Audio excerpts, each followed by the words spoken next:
Retrouvez les recettes 750 grammes avec Samsung.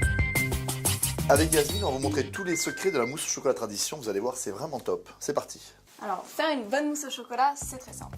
Il faut du bon chocolat. Il faut du bon chocolat, un petit peu de beurre. Alors, je le casse en morceaux, tout simple. Chocolat noir, 70%, c'est parfait. On Un va petit morceau. rajouter un petit morceau de beurre. Donc, vous allez voir, dans cette recette, il y a très peu de beurre. Très peu de matière grasse, très peu de sucre. On veut du vrai bon goût de chocolat. Voilà, alors deux méthodes pour faire fondre le chocolat et le beurre. Alors, soit le bain-marie, parce que c'est très facile et ça évite au chocolat de brûler. Ou alors, au micro-ondes, puissance maximale, et on va surveiller 1 à 2 minutes maximum. Ça y est, mon chocolat... Bon, le chocolat est fondu.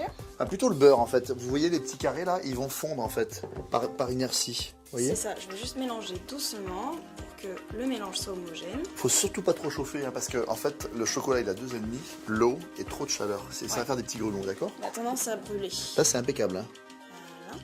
Voilà. C'est une belle mayonnaise de chocolat. Alors ensuite, en fait l'effet mousse va venir du fait qu'on va monter les blancs en neige. Donc on clarifie nos œufs. Moi je garde le jaune que je verse directement ici. Et à chaque jaune que je verse, je mélange pour pas que le jaune cuise. Voilà, hop, allez hop, je t'aide. Vas-y.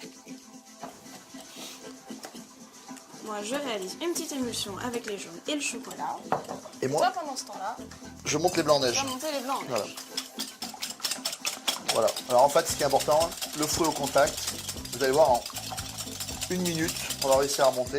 On a un tout petit peu de sucre, ok, et on va l'incorporer en 2-3 fois pour serrer les blancs en neige. Pour serrer les blancs et pour que vos verrines de mousse au chocolat restent bien mousseuses et onctueuses jusqu'à la fin. La meringue et bec d'oiseau, je t'en verse ça à peu près la moitié. Voilà, comme d'habitude, on fait un petit pré-mélange. Voilà. Là, je fouette assez énergiquement mon chocolat pour incorporer les blancs. Alors là, elle y va un peu fort, d'accord ?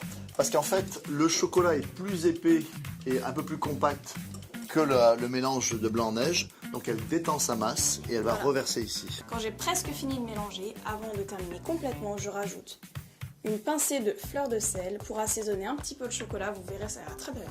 Quand vous allez tomber sur les petits cristaux de sel, ça va être vraiment sympa. Et ce côté sucré avec cette toute petite pointe de sel, c'est vraiment très gourmand. Donc le mélange est terminé. Il vous reste plus qu'à bloquer votre mousse au chocolat au réfrigérateur. Pour qu'elle durcisse. Et alors là, vous allez la servir soit dans un saladier tel quel avec des petites pépites de chocolat, ou alors vous allez faire de très jolies verrines. Vous avez vu ? Ça, c'est la vraie mousse au chocolat tradition. Et Pas c'est trop riche. tout simple. Alors maintenant, c'est à vous.